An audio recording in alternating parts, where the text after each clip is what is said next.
Hey y'all, it's your boy Big Stu back with another video for GEFITT. Now today's video that I have for you today is gonna be covering the book that I'm reading for this channel as of right now. And just to remind you guys, I'm reading David Goggins, Can't Hurt Me. And again, he's a ex Navy SEAL, and he's one of the world's most renowned endurance athletes. And so the whole book is all about mastering your mind and defying odds. And so, while reading the book, at the end of each chapter, he leaves you with a challenge. And these challenges are different in each chapter.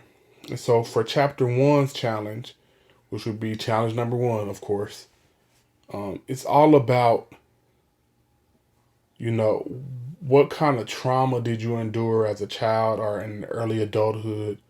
What kind of hurdles did you have? What was the hand you were dealt in your life early on, pretty much? For David Goggins, he had a lot of traumatic events. He had a lot of trauma. He was abused. Watched his mother be abused. He, had poor education, had racism. Like, he went through so much as a young child, and as an early as and in his early adulthood, excuse me. And so, you know, that's what the first aspect of the challenge is about. And so for me, like I said in the intro video, I don't have nearly as much, if at all, any real trauma per se. And like, I didn't have anything crazy that happened to me early on. It was more or less a lot of mental things than anything physical. Like I said, I grew up in a single parent household, but I mean, I guess you could say big deal, don't we all, it seems? Like I said, my dad wasn't in my life early on, probably until I would say seventh, eighth grade. But like I said, that's pretty typical. That's not like out of the ordinary for people. That's pretty common. And so, yeah, that of course that has an effect on you to some capacity. I think as a young boy, you always want your father in your life because your parents early on are your superheroes, and your dad and your mom are both individually their own superheroes. So not having one superhero in the household or even in your life in general, it can have a negative effect on how you view the world, how you view other men, how you respond to other men. I think that's probably one of the biggest things is, um, I don't know. Tend to, tend to, uh, value, I guess, confirmation from other adult men. I know not as much, but when I was younger, a lot more. Not really anymore because I'm grown, but when I was younger, yeah. I didn't know how to deal with, and I also didn't know how to deal with men in a disciplinary sense because I just didn't have it. That wasn't my experience, so I didn't know how to deal with them when they, yelled at me or when they chastised me. Like, it was, I would either fight back or shut completely down. That was pretty much the extent of how I dealt with it. But like I said, that's not too traumatic. Then also, like, my mom was very protective, and she could have kind of helicopter mom tendencies in which she would step in way too early in situations in which, I even told her at times, like, let me learn, let me bump my head, let me figure it out, because if not, then I'll never get that tool in my tool belt of being able to get myself out of jams. And I understand why she did what she did, just out of protection and out of love. It was never and it was never for control. It was just, my son is struggling, let me help him out. And you know what that did for me as an adult is, I at times would allow myself to be babied. Meaning, if there's something hard, like say it's just something as simple as like, or say something as complex as, I'm working with somebody doing something that I've never done before, and they've maybe done it before. I'll allow them to basically baby me into, essentially they'll do it. They'll end up doing the job themselves, and I'll just be there as a shadow.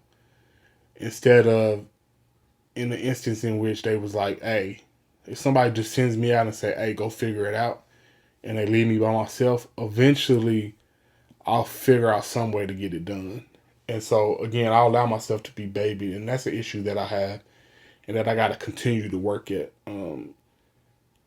And so, like I said, I didn't have any crazy things happening. I didn't have any abuse, physically, sexually, mentally. I didn't deal with any of that. Like I said, I had a pretty stable household. A loving mom who supported us in everything we did, who busted her tail so that we could have everything we wanted. So if anything, and he talks about it a lot, how it's crazy how sometimes having a life of comfort can be something that can pretty much be a negative thing. And for me, I think that's what it was. It's like, I didn't learn very early on how to, fight for things. I would give up if things got a little too hard or if it got a little shaky. And so life was almost too comfortable for me in a way in which I never had to, or never learned how to get outside my comfort zone. Like, I'm going to create this box for myself and I'm going to stay in it no matter what. And so, that's what I feel like that's kind of the hurdles that I had early on.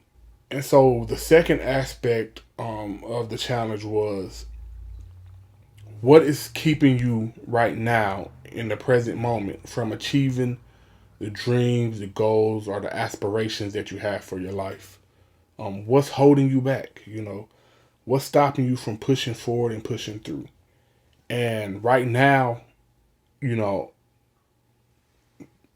what's stopping me and holding me back is some of the same stuff that, I dealt with in my, childhood and early adulthood. And that's no self-worth, or little to no self-worth, a lot of self-doubt, like heavy dosages of self-doubt, to the point to where it's like, it could be the smallest thing that I need to accomplish or I need to set out to do, and immediately in my head, I'll be bombarded with negative thoughts of, you're not smart enough, you're not strong enough, you're not charismatic enough. Just, it's always, you're not enough. And if those thoughts alone are bad, but it's the fact that within those thoughts that I'm having within my own mind, it becomes paralyzing in a capacity in which I'll just be stagnant and I won't even venture out and try to do something that I've never done before, or try to accomplish something. Like me making this video, this is tough because it's something that is outside my comfort zone. I'm a very private individual, but I'm making this video for myself and hopefully to inspire others, but at any cost for myself.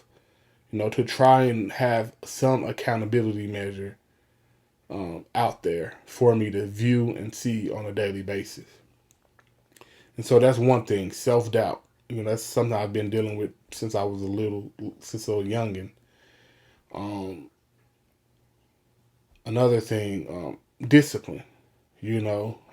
Oftentimes, and I'm not trying to and this is a general statement, your father is the one who, for especially for a little boy, um, instills discipline.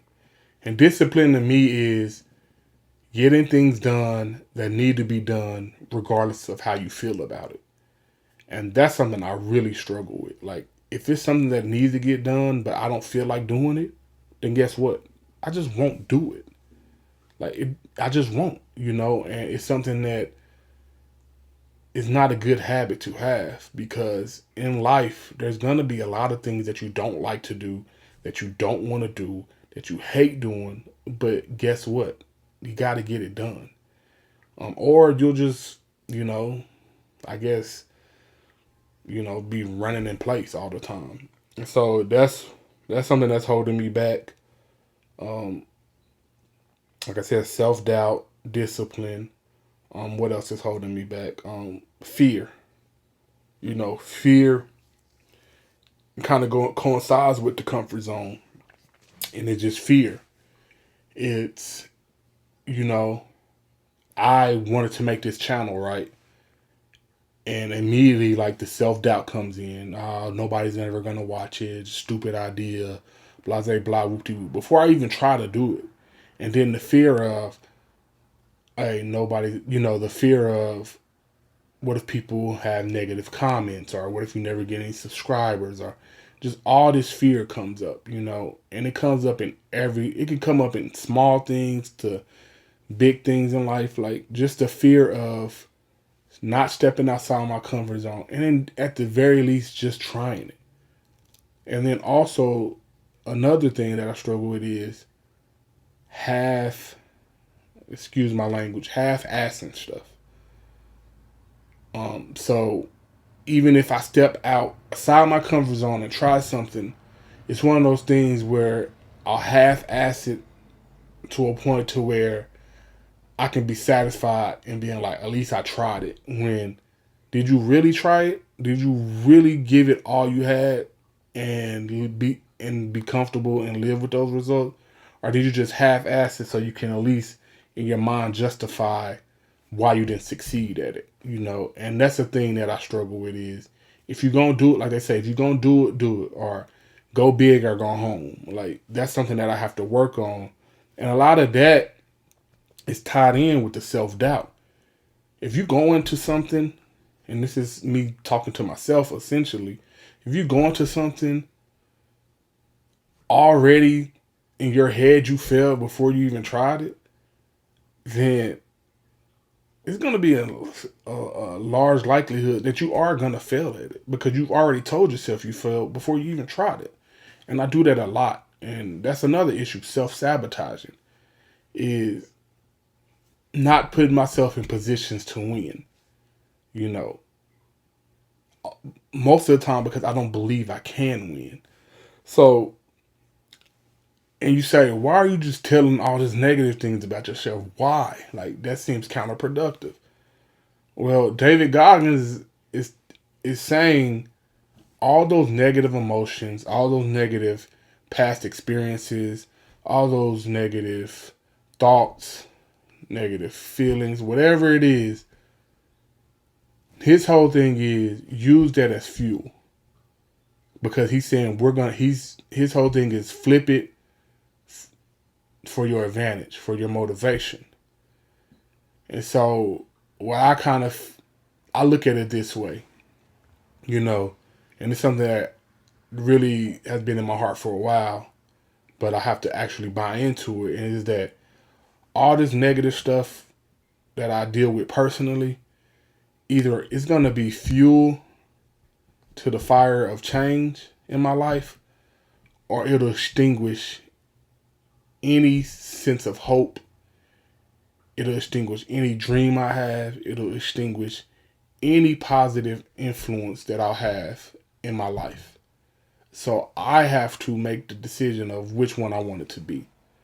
And that's the same thing that you have to make the decision of. Do you want all the negative past emotions, feelings to fuel the fire that's going to help you change and flip your life around? Or are you just going to sit in it and let it extinguish all your hopes and dreams? And so Again, I've been kind of went a little longer than I expected, but it's because I kind of get emotional and passionate about it because got to make some changes and not got, and I'm gonna make them. So again, that's challenge number one. If you don't want to make a video, if that's something you're uncomfortable with, if you're more comfortable with writing it in a journal or typing it on your computer, whatever it is, go ahead and go get the book and, you know, get to challenge number one and actually, do what's asked of you because, I mean, I think it's important. And so, again, if you're watching this video, subscribe, hit the like button, hit the notification bell, and more importantly, like, let's interact. Like, let's have communication back and forth. I love you guys. Have a good one.